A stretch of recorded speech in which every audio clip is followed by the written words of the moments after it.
there is a mountain named Arunachala, which is Shiva mountain.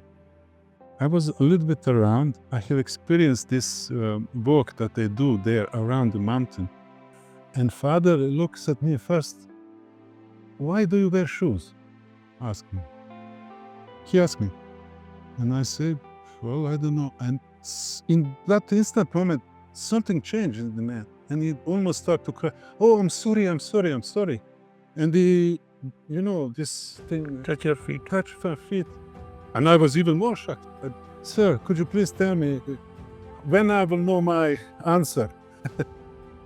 And listen, it was not me that was saying, but I remember answer I gave him. It was through me, but something else talked to him. And then I see Shiva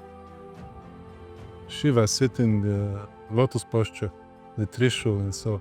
And I knew exactly this is my motive. The population of so many European countries put together on a single day In a single place. at a given time. At a given time. And that's total unbelievable thing.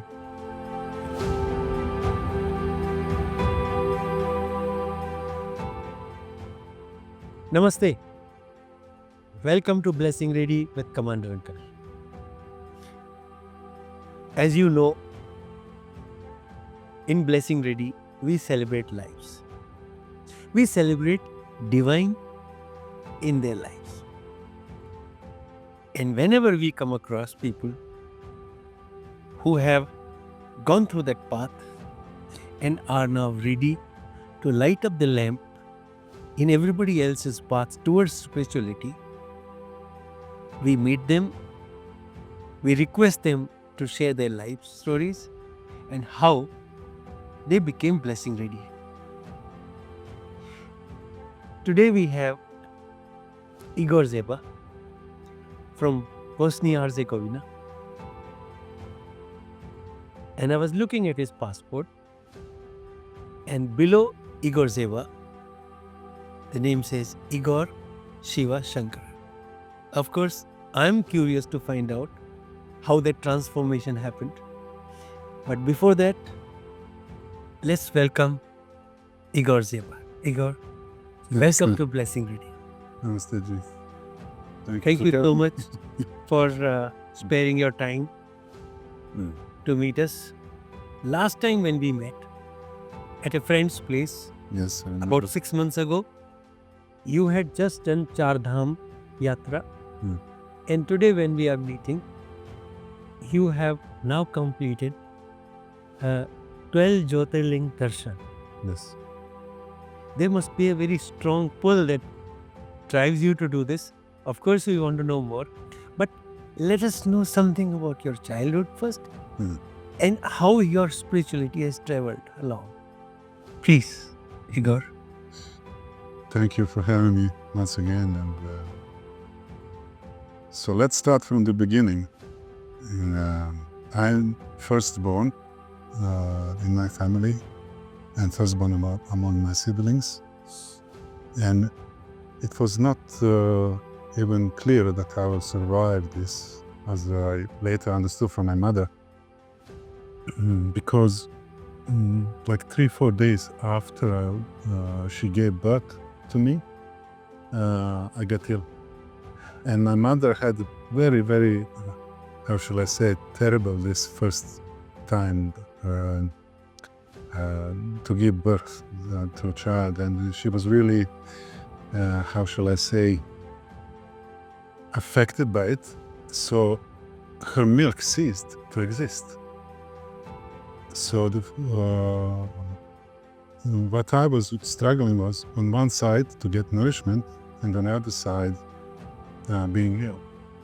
And sometimes on the 12th day of my life, I was actually about to die.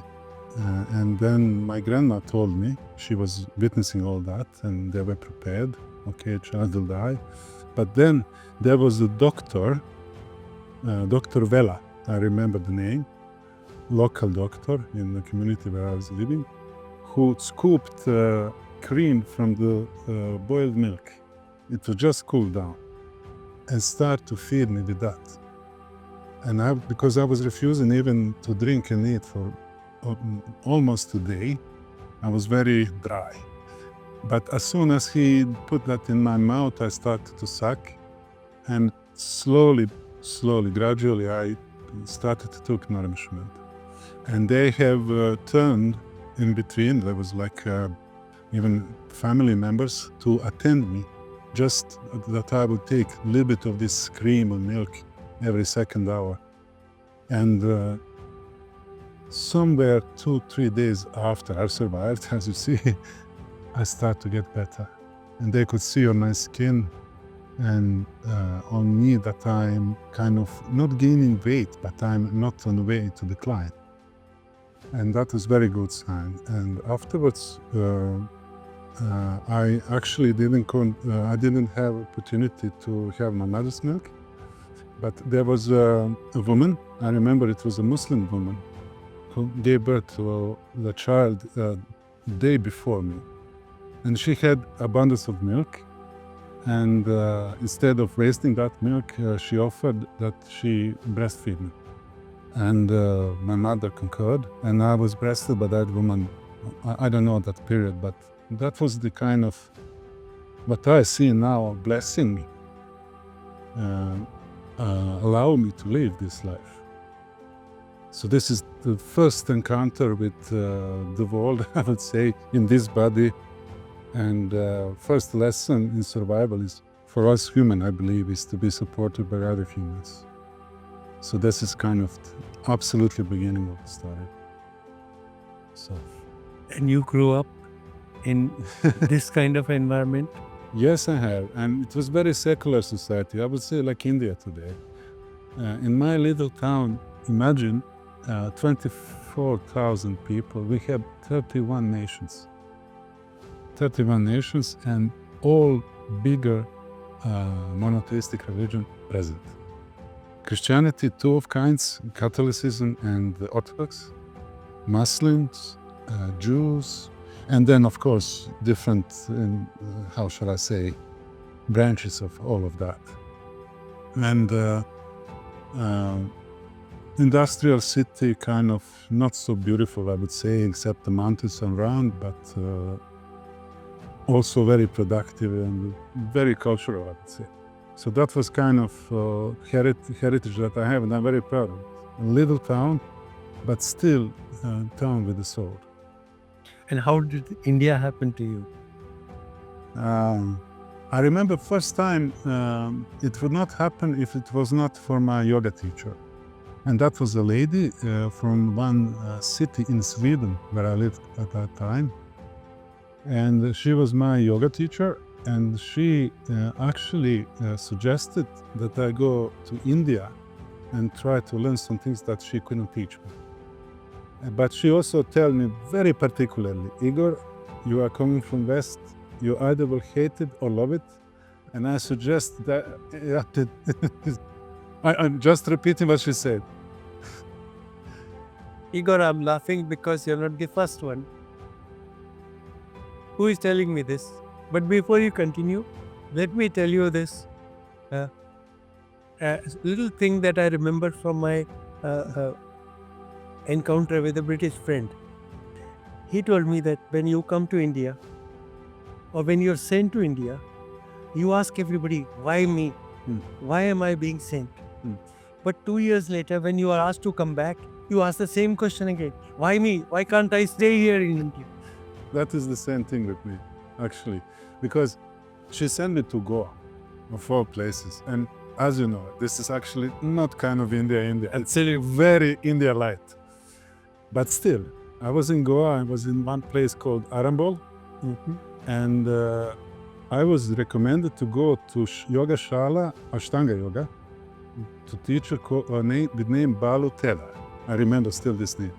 I started somewhere there. And in your introduction, you asked me Shiva Shankar. That was actually, I believe, the first time I heard this name, Shiva. And I really didn't have a clue what that was at that time, except that I've seen Nataraj. Every time we come to Yogashala, always in the flowers. Interesting. And one once when I was taking a walk through Goa and beaches and so, you have so many stands to purchase things from. And then I saw a bunch of Nepalese craftsmen selling their merchandise, which was actually metal made and imported from Nepal, murtis. I didn't even have a clue what murti is at that time, but I only saw like statues. And the first thing my hand, I just see my hand taking one Nataraj, and then the second hand taking one Ganesh. And I said, I want those two. I really don't know why, but I just picked it up, paid, packed in paper and newspaper, put in my bag, and opened it next time when I was back home. So that was kind of starting point, I would say. But even before that, I should have asked this question sooner. Mhm. You mentioned that you learned about India from your yoga teacher. But Yeah. what was the need to go through the yoga teaching in the first place? What prompted you to learn yoga? Okay, that was 2014. That is very good question, because that was 3-4 years in very big turmoil in my life that happened before this decision to go to yoga and go to India ultimately. Because everything at that time, what was happening, I felt was something that take out from me big parts of me. So what happened is that I have family problems. I had problems with health. I divorced my wife, unfortunately. I honestly say that. I have lost my mother in cancer. I was about to lose my grandpa, my mother's father. I lost some dear friends. And I felt, honestly, I felt very, very alone in my life at that time. And in order to keep everything together, I decided to focus only on 3 things. That was my work, my 2 sons, and I was building a house. And I was doing this for 2 years, 2.5 years, nothing else. I was working a lot. I took care of my boys, and I took care of building, and I was project managing and doing things for hand in my own house. And during that period, I really realized that I need some additional assistance. And I don't know, yoga, you talk with people, but someone suggests something, someone else suggests something. I have tried many things, but okay, let me try this too. And somewhere there, I stuck it. And that was also first time I have got to realize that there is a term of Ashtanga, as you know. But it is not Ashtanga as Ashtanga yoga, but it's Ashtanga as the meaning behind that really stuck with me. Yama Niyamas and all other 6 things how to reach to something called enlightenment, which I didn't know about before. So those things somewhere, maybe first at the mental basis, have made me curious. But I also realized that is impossible to reach without effort, by only letting be. So somewhere there, I don't know, something happened. So, turmoil in life Yes, huge one. forces you to look out, look for a solution, and as part of this solution, you go to a yoga teacher. Someone opens the door for me, actually, for that. So, friends advise, Yeah. go do this. You go there, and suddenly you realize that there is so much more Yes, in yoga itself, yes. and that the process leads you to Could lead to something better. at some time. Yes. So you do yoga, and the yoga teacher then says, In- nothing is complete Yeah. till you be in India Exactly. and experiences firsthand yourself. Yes. And then that, I like that dialogue of yours. They say, either you're going to love it or you're going to hate it. That's what it is. And I can see you ended up loving the place. I was amazed. The first thing that I remember landing in Goa airport, was my teacher organized that I could have a taxi. And for me, it was like, only seeing my name in totally different world. And there is really taxi waiting for you. You enter and it says, okay, a couple of hours later we'll be in Arunachala. Okay. But I didn't know that heritage of the Arunachala. That was another shock, because it was not even the fusion. It was like, as you know, you probably know who lives there. I live in Goa for more than 10 years. And for me, it was like really other planet, by all means. Yeah. So you came to India. Yes. You learned yoga here. Yes. How much time you spent here the First time, I'll not say, I don't want to say wrongly, but I think I was there for a month, altogether for a month. And I was together on this 200 teacher trainings, but I was not intended to be a teacher. I just wanted to use it for my personal gain. So I saw that my body was not able to perform everything every day. So what I realized that I need to do practices in the morning and certain practices in the afternoon, and that was about it. I couldn't do anymore. But what happened also, I was, because of some medical issues, I want to have some treatments. So I met another teacher, Hatha Yoga teacher, Bitu, Master Bitu, who was masseur as well.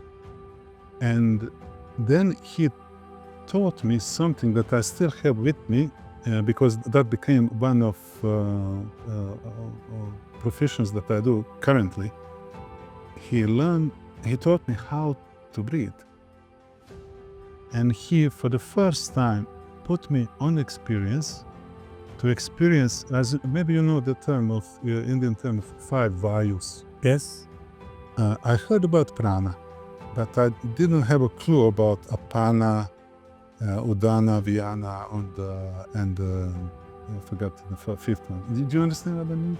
Yes. And then he would kind of, for me particularly, say, okay, Igor, take this mudra, breathe like this, da da da da, and then come, when we meet next time, we see what happened. And this systematical way, and I'm kind of a little bit engineer, a little bit businessman, so I really love it because it is kind of like a science that I also can experience. So that was also one thing that happened at that time in Goa. I learned how to breathe for the first time on purpose. Do you understand? Yes. And Ashtanga yoga itself is done on breath as well. Every movement is either inhale on the way up or exhale on the way down. And then those two things combined, when I came back and I met people who were in my surrounding, they say, Igor, you are another person. What happened? What did you do? You look at your body, it's different. Look this, look that. You cannot observe yourself in that way. Maybe you need some reference. And people have observed that I walk in more straight, that I have, and someone said, you walk so elegantly now. Slow. No, what does it mean? I remember those things like in fragments. I can only add just 2 lines. I also practice yoga every day, and I also practice breathing. Normally people associate yoga with only the postures. Yes, yes. But especially in West. Especially in the West, that Yes. you bend forward, left, right, this asanas, Yes. which is so much physical. But the pranayam, as we call the breathing, Yes, of course. where you learn to control the way you breathe. Yes. And the beauty of that exercise goes much deeper, touches your soul. Yes. And so the yoga introduces you to breathing, which yes. is pranayam, and it is the pranayam which elevates you to another level. Exactly. And not only that, that make one big question in me. that was, I will tell you directly, I had it already there in India, 2014 was it? And that was the question. Igor, if you would learn anything, what is the point of only learning to experience? Why not learn to master it? Do you understand the difference? Say that again, Igor. This is very important. Yes, it is. It is very important. It's actually my essence. The question that came then, why would you learn only to experience something? Why not learn to master it? Whatever that means, you know. Oh, yes. So what I have done meticulously since then, I was still working as a project manager in energy field. I was doing big projects and so on. I still do my 10, 12 hours per day, no problem. But I include in my life this depth. If I will go for education in yoga, I want to not only to gain knowledge, I want to gain abilities. Do you know, to go beyond knowledge. That I'm certain, like I'm sitting in this chair right now, that I'm so certain in things. So I have chosen courses afterwards that will lead me there. So I have done 2.5 years long breathwork teacher training or breathwork therapist training, only to master everything from conscious breathwork to free breathing that have totally other effects. And I always remember Master B too. He told me, I didn't even was to think before that was able, that you can place in-breath wherever you want in your body, if you can see it. So I was doing that with him. And then I really could see, okay, if I place my breath here or there, and you know, that there is first you build a little bit of knowledge, then you build some other knowledge, then you connect those two. And that was happening since then for me. Whatever I was about to learn, I was about to learn with the purpose. Maybe I cannot give it the gain 100%, but maybe 25%. That is always with me. You understand? And then you add that to like a body of knowledge or reservoir of knowledge. And then I see that now when I work in some certain fields, it's so easy to reach there. As soon as I put my hand in my reservoir, something appears and then it's kind of easy to deal with everything actually. So maybe I can put it in different words. Please. And if it makes sense to you, just let me know. Please. It's one thing to experience it for your own self, Yes. but when you master it, you are able to transfer that knowledge and experience to people around you. Exactly. So a master should be able to impart that knowledge Yes. and that experience to anyone that he so chooses to. Yes. And maybe that was the difference. And so from being a student Yes. or a pupil, learning things for own good, you decided to elevate yourself to a level where you will be able to transfer this knowledge and experience just like your gurus did this to you. Exactly. I That's wanted what is to happening. Exactly. And I wanted to, you know, you always have doubts. I still have. No issue. But as many doubts are removed, the more clearance is there. Yes. So it is about removing doubts, this experiential thing, but also removing doubts. And this is something that I really, really can, how shall I say, relate definitely for what happened for me in India.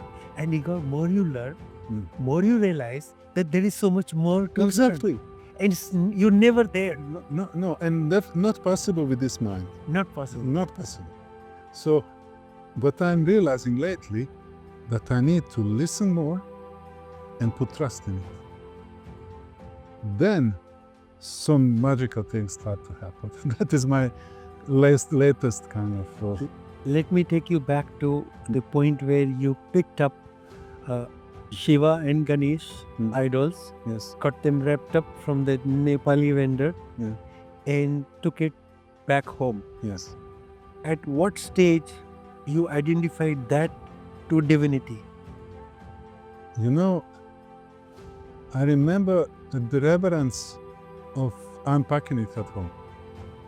I remember I do it never. No one tell me do it like this, but I did it by my own accord through some kind of intuition. I wanted to have prominent place for both of them, so I can see them every time when I wake up, every time when I will go sleep. They need to be there, so I'm aware of the presence of those two motifs. Without knowing anything Without knowing anything else. So they were always either above my, if I would have like bookshelf, at the top of the bookshelf, always in my bed. Or if I would have a side chair or something, like a cupboard or something, at the top of it. And always try to make it nice and always wanted to have it clean. Sometimes I will come with the flowers, not every day, because I was really not into kind of, I didn't know, I don't have that heritage of doing something every day like you have in India, pujas and so on. I really didn't know those things, especially not at that time. But it felt good. And I don't want to forget that. I still have my father's cross. My father made one cross at the same time. So I wanted to see if there will be any kind of confrontations, but it was not. It was like melting together. Can you see that? Oh yes. Yeah, that was, and that is something that amazed me and also gave me a sign, Igor, you're on the right way. Just continue and see what happens. Something like that. So you have done yoga, you now went to breathing control, Yes. and breathing control opened up doors for you to experience divinity thereafter. Definitely. And how did you progress from there to being like a spiritual person that you are today? Let's say like this. I need to go a little bit back just to give you, Please. just to give you one detail that might help answering this question. When I was about, let's say 2021, just before Yugoslavia had the civil war, just before that civil war, I remember during that period in former Yugoslavia, there was a place in Western Herzegovina where Holy Mary came to kids and showed herself. And majority of people there wouldn't believe that at all. Maybe feel it even it was a scam and would say terrible things and even for prohibit this. But people slowly, regardless of everything, started to believe in that and make this area, I would say, very holy. And I remember me going there for the first time, and you are from India, you know this definitely, that those things happen. Oh yes. But people in Europe have other mental structures, so they need something more. It's not about experience, it's about blind trust maybe sometimes. And if that not conjoined with some common ground at the area, it is not believed. It is believed only by those people who have experienced something. And India is totally opposite, because here people experience something and then they start to believe and then they share and other people experience. And then this groupation grows and grows and grows until everybody finds common ground, isn't it? I'm amazed, Igor. I'm so amazed to listen to the way you are experiencing and explaining the Indian spirituality. But sir, that happened to me there. This experiential part, I was there. I came to this little town with his name Medjugorje in Herzegovina. Actually, my father is from that area. His father is from Herzegovina too. And then I go there over the one field. There is a church. And that time was not so built up yet. and I speak with the people there. I was with a group of youth coming there just to visit, to experience something, to see something. And then two things happen. Number one, one person told me, you should go to the mountain, a hill actually, where the Holy Mary came down first time, not to this big one and everybody else goes. Okay, that was the first sign of something. And how shall I go there? You just pass this field and you see this. Do you see this hill? Yes, I see. It's not so far away. Go there. And I never remember who that person was. It was not a priest or something. So I go there. And the second thing, when I came down nearby the bottom of this mountain or hill, there were a couple of houses there. And then one old lady, all in black, women there, when they are widows, dressed in black, she just kind of pointed out, like, go there. And I was climbing this, and it was summer, and in Herzegovina, summer is very hot. It's like India. Sometimes you can have 40 degrees, 45 degrees, I don't know. And I'm climbing there, I'm sweating and coming there, and somewhere nearby the top of the hill, you need to understand, all stones are white, totally white, and all earth is red, totally red, like red. And somewhere there, I turned towards the sun of all things and stopped. And something in me make me total quiet. And I lost myself. I didn't have a clue. Was it 10 minutes, 20 minutes, 6 hours, 8 hours? I totally lost time and place also. I didn't know where I was. Could you imagine? It was maybe just before the noon. I opened my eyes, it is almost afternoon, and I see the sun is disappearing, and I'm almost alone, maybe 2 people are there. And I honestly don't know where I was, but I felt such a presence inside me, around me. I didn't see any visions or anything like that, but just total presence and absence of time and space. An absence of time and space. Absence of time and space. I didn't know where I was, as if I was poof. And I didn't know how much time it went. And I actually still don't know exactly how much time was spent. But I remember going up the hill just before lunch, maybe late before noon, and opening my eyes again when sun went down. And I was standing in one particular place, just standing. Oh, so all this while you were standing? Yes. And you lost everything? Everything. Never happened to me, never before. And that was first time that I experienced something and I couldn't define it. And you were standing there? Yes. For God knows how many hours? I don't know. Let us play with mathematics. If it was like 11.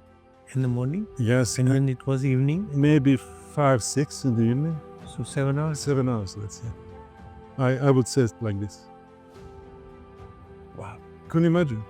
I cannot I'm really trembling now. All my hair is up. I'm totally lost myself. And then what happened? And then I started to climb down.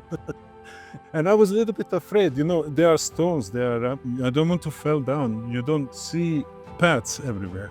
I need to come down. And actually those things I have experienced recently in India too, but there for the first time.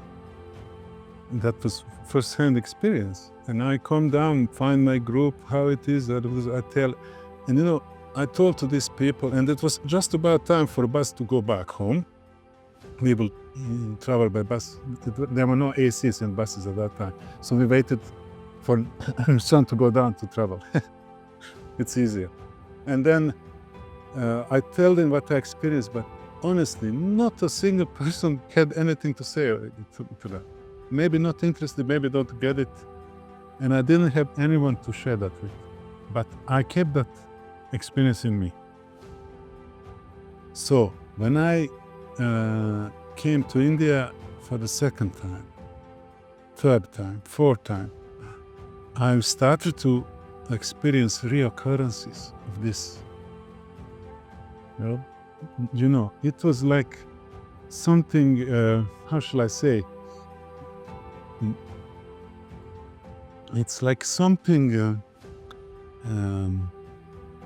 not triggers, but it's like make things a little bit faster or a little bit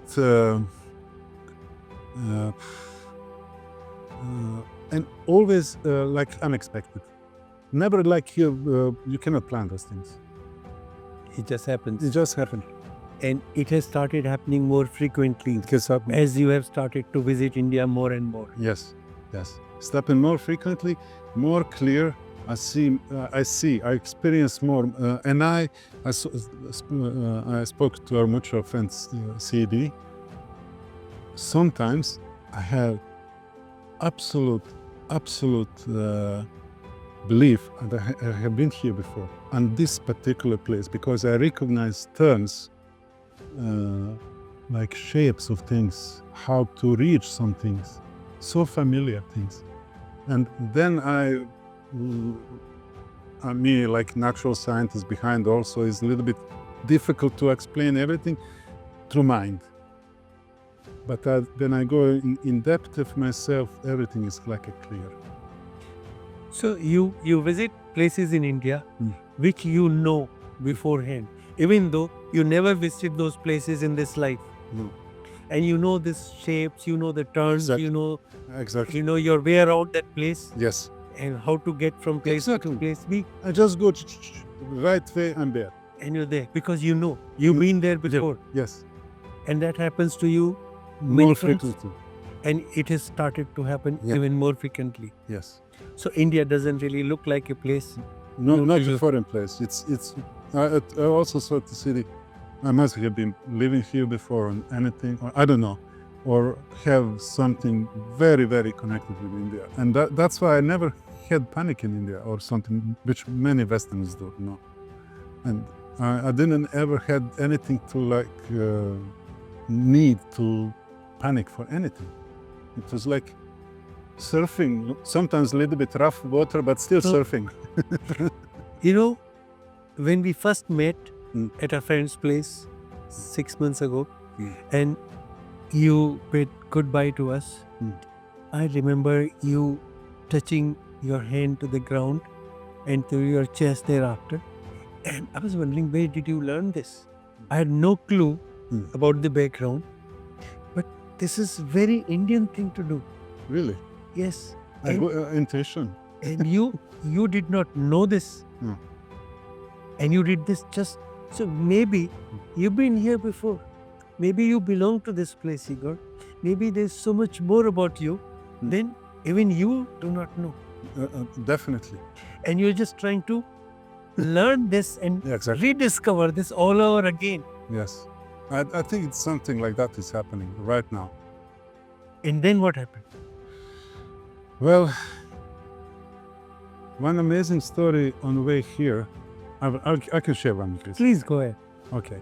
2000, that is not, it's somewhere in the middle of my traveling to India, 2019 spring. First time in India, I'm going to East Coast, flying to Chennai, and I'm about to go down to Tamil Nadu. And I was a little bit curious about Auroville, this, Auroville place where Sri Aurobindo lived and his mother, and also like a community of Auroville. And, but only like a week of so after that, I actually shifted to Tiruvannamalai. Okay.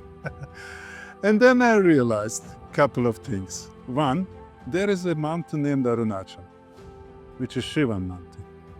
Fine. Then I realized that there is a huge saint who lived there, Sri Ramana Maharishi. Correct. Then I realized actually that I live on the street below Sri Ramana Maharishi's ashram. Just this street goes straight to the gate and I actually have been guided to things to go there. Listen, without knowing actually where I am, but I ended up there. So first night I go up. When I go, I enter Sri Ramana Maharishi's ashram. So you are at a place where on your own without knowing where you are, and then you want to go to a place and you realize that place is exactly where you are living. Yes, something like that. Something like that. But I still don't know everything. I actually don't know nothing. So I'm going up, first night is dark, and I go, it's still open in this ashram, take off my shoes, go inside, and I see people gathered, and it's normal day. And they pray, and they meditate, and they are around the big cow there. And I was thinking, what is this? And then it's like, it's not burial place of Sri Ramana Maharishi, but there is like a place where he had his bed or something, and you can go around. And I'm following everybody else. I don't know so much. And day after, when I ate my breakfast and so on, I started to connect dots. God, I'm a very special place. And sir, I was a little bit around. I have experienced this walk that they do there around the mountain. You have maybe heard, it's like, I don't know, maybe 14 kilometers. And I follow all those people, I go too. And at that time, I bought stone Kartikeya. I don't know why, I saw one black statue. And I see my hand just chip. I take, and it was Kartikeya. Yes. And I brought it also equally reverently to my home later, but it was there I bought it on this walk around the mountain. And I spent there a couple of weeks maybe, and so only to happen two things there. Number one, on the day before I would leave from there, I climbed the mountain. I have climbed the mountain. And it was as I was guided. I felt that I need to go to the mountain, but I didn't know exactly how. So I passed through ashram, took my shoes under, because you were barefoot, passed upper gate. There was like wood, and then you climb.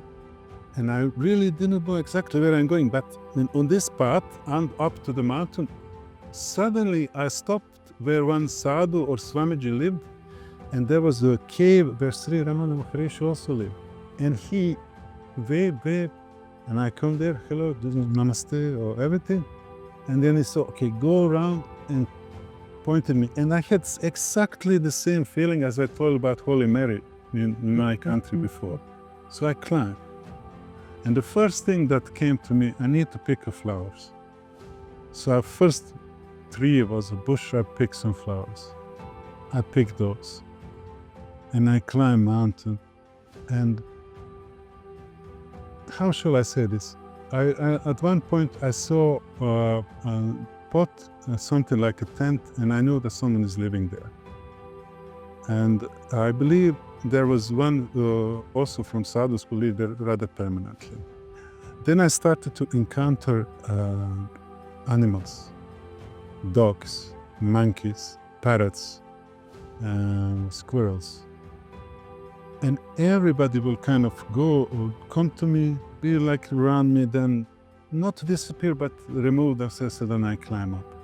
An ultimate shock, when I came to the top, could you believe? I mean, what is the odds? I see two beautiful women at the top of the mountain. One dark hair, maybe Spanish, maybe Indian, I'm not sure. Beautiful one. And one blonde, probably a European or American or something. And they were like on each side of this plateau, because everything at the top of Arunachala is burned. They burn in mountains sometimes where they fire things, and it is black, all from this.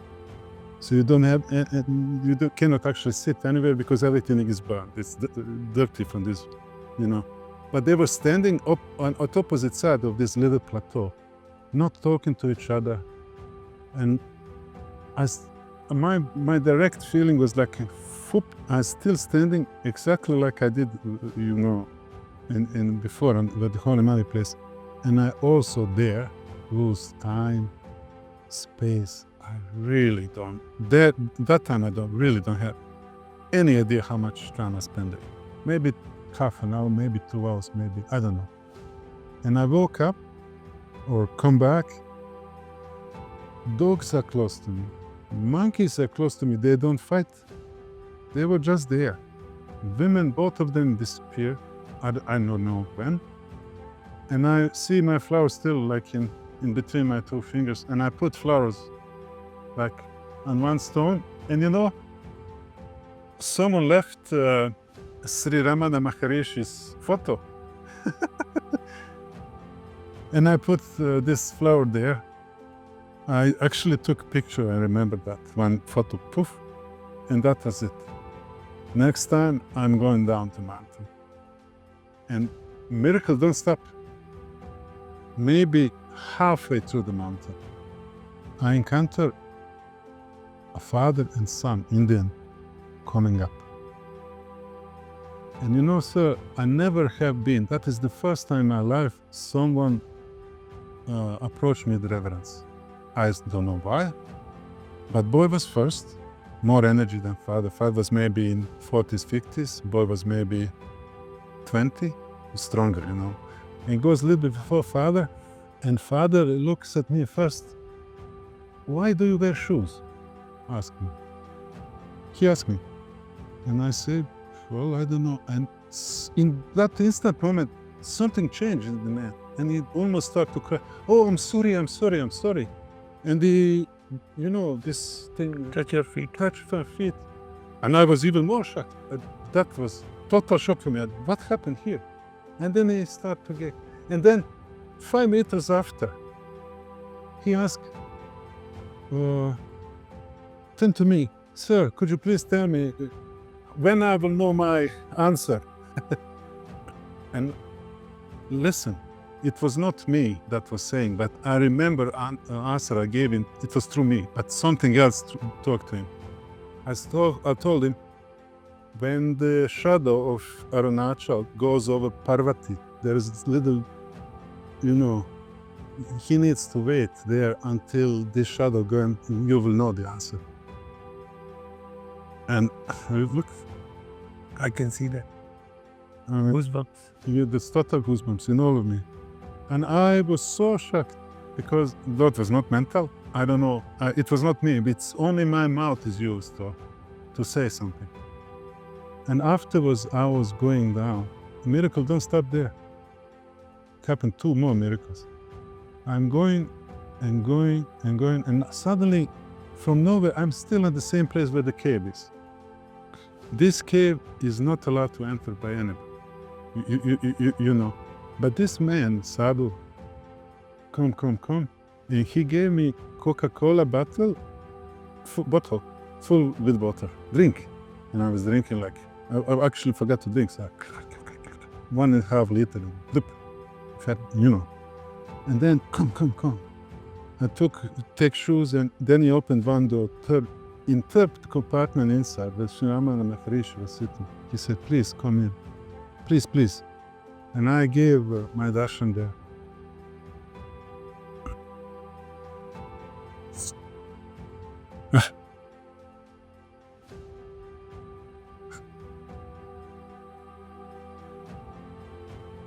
I don't have words for that. I feel the same now. And then, reluctantly, I'm going out. I'm going down. I'm going oppositely, you know. I'm going now in temple from upper side. There is like little gate. I'm entering this. I'm bare feet, walking through it, and I'm passing old temple area to main gate and exiting, crossing the road, and there is, listen to this miracle, last miracle. There is like a bookstore, and what actually appealed me, they have murtis too. And then I see Shiva sitting in the lotus posture, the trishul and so. And I knew exactly this is my motif. And I negotiated a little bit and bought it. And then owner, this is the last miracle for this day, said to me, but sir, you have some more money, this actually, why don't you choose a book? And I stretch myself, I see my hand. I'm stretching my hand and taking the book. Kriya Yoga, written by Swami Nityananda Giri. But miracle don't stop there. I pack all those things I brought into Europe equally reverently. Now I have Shiva statue. I have black stone Kartikeya statue, in addition to Nataraj, in addition to Ganesha throne. And I am with the book of Kriya Yoga. I didn't open this book until I come home. And now it's somewhere 2-3 weeks after my journey. Let's say it's April, mid-April 2019, I opened this book. Listen, the last miracle. In forward to the book, the Swami Nityananda Giri talks about importance of everyday practice and what you can do if you become in the systematics of Kriya Yoga, and is divided from Shiva, Lord Shiva, to Babaji, the physical body of Lord Shiva and the Lord, and to all these big saints until Swami Nityananda Giri. And I'm reading this, and it feels totally correct for me, you see. But at the end of the foreword is the email address. An email address. Could you imagine? So I take this email and directly write an email. I say, sir, I'm living in Sweden now. I was living in Sweden. And I told him a little bit about this story. And I thought maybe I will never get any answer. But during the day, I got email back. You know what he said there? You are in Scandinavia, yes, nearby Stockholm. Okay, I will be in Oslo this one at the beginning of May. Please join me. Can you imagine that? It's far away, but not so far away. It's nearby countries. So I take a bus, and when I came there, I met him. This Swami I met. This is for me the last miracle, and whatever after happened, this introduction and meeting, and so I still love this Swami. I still visit him. He's residing in Rishikesh. He has his own little ashram on outskirts of Rishikesh, southern Rishikesh. So, as you see, it's a chain of miracles, not one. And if I would try to understand this mentally, I will never manage. And that is the thing when I said before, I need to apply more trust. Understand by the here, not to kind of I don't know, not just let go things or something like that. On this trip, Igor, you have decided to do pilgrimage covering all the 12 Jyotirlinga. Yes. What has been the experience like? That is my last trip. It's actually, this is 2 days after my journey, after my yatra finished. I have not integrated, yes. But I can tell you like this, when we met last time, it was after I finished my journey in Himalaya. And as you know, I didn't know that either, but after autumn Navaratri ends, also monsoon ends. And there is only a short period of time between that and when snow and ice comes, so you cannot travel those paths. And my other Swamiji, also is from Rishikesh, knew that.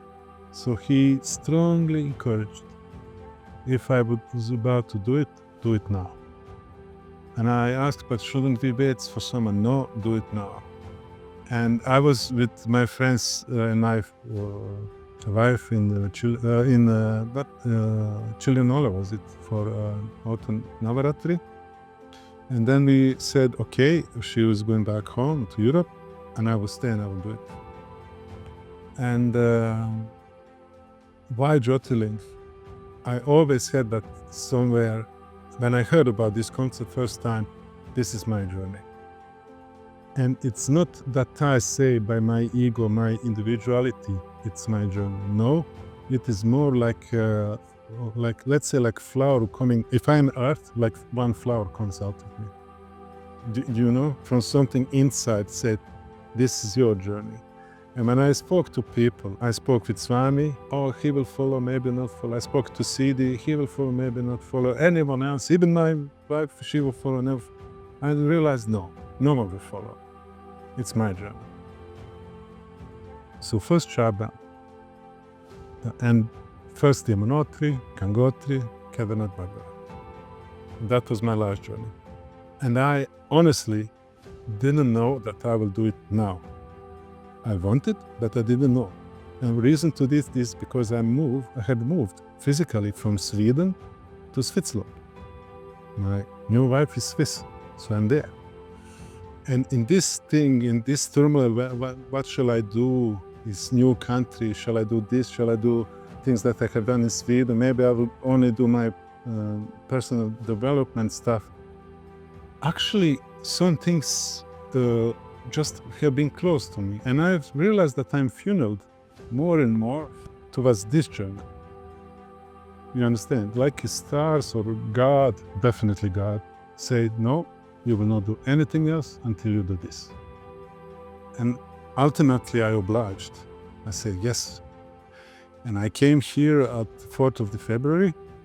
And I was here to see this house too.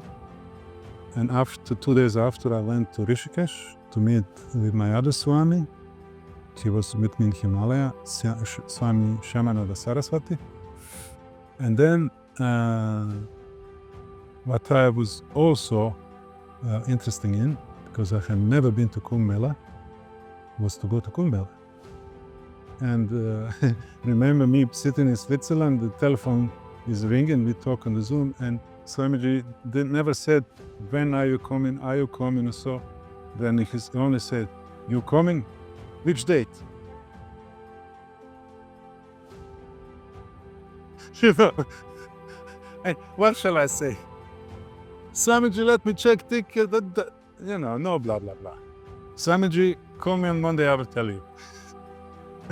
I call you or something, And then decision is made, I come here. And yes, we started at Kumbh Mela because Himalaya was done. Kedarnath, Badrinath are done. So Swamiji said, he was direct, he's always direct. That's why I like him, Swami Shanananda. Really no bullshit.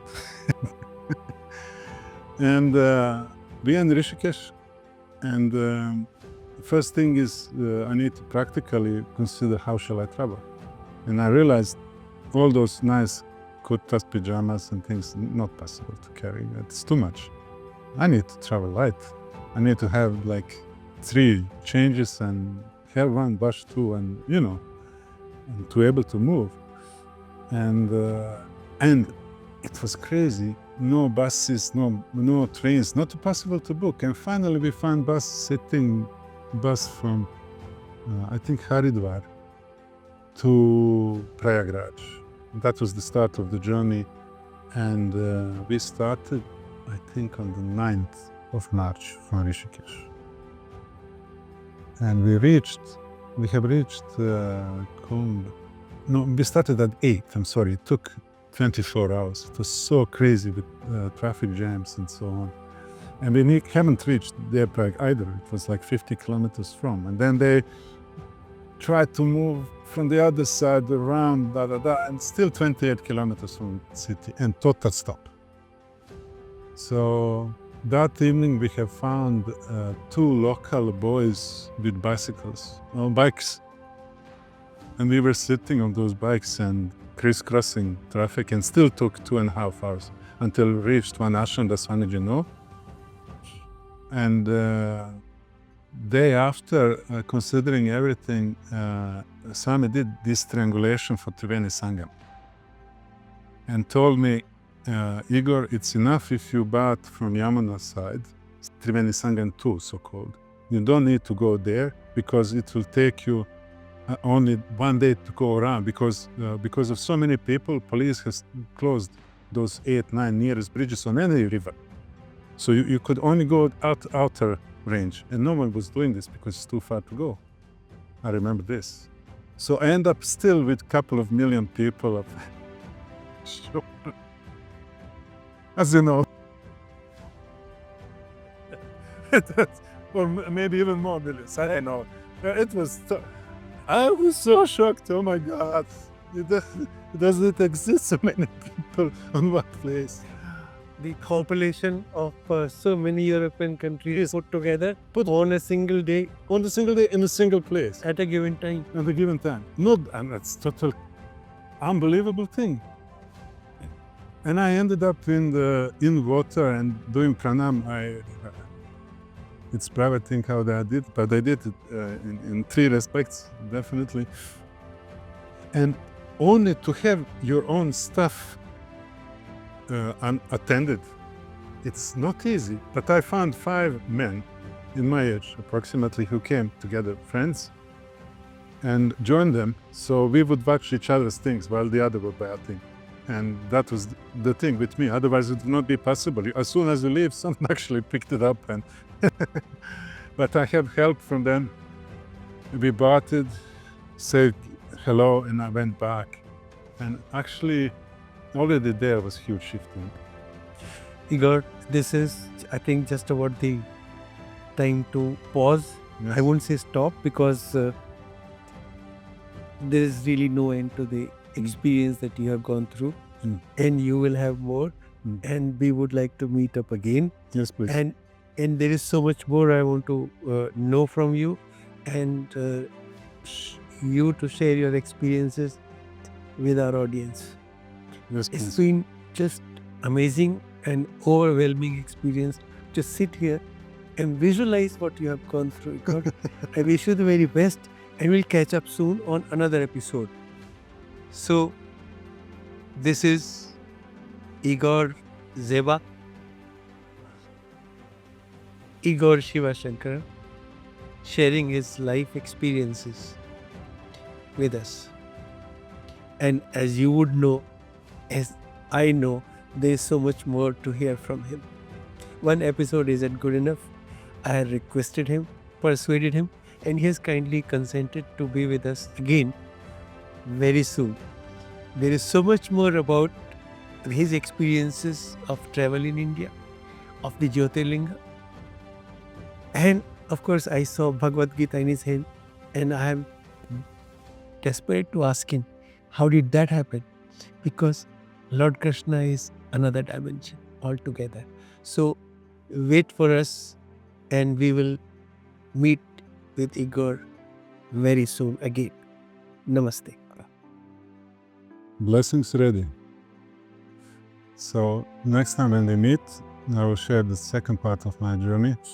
That includes journey to all 12 Jyotirlingas, but not only that, also Big Chardan, Indian Light, and also final end to my journey, which actually happened in Pushkar when I visited Lord Brahma's temple.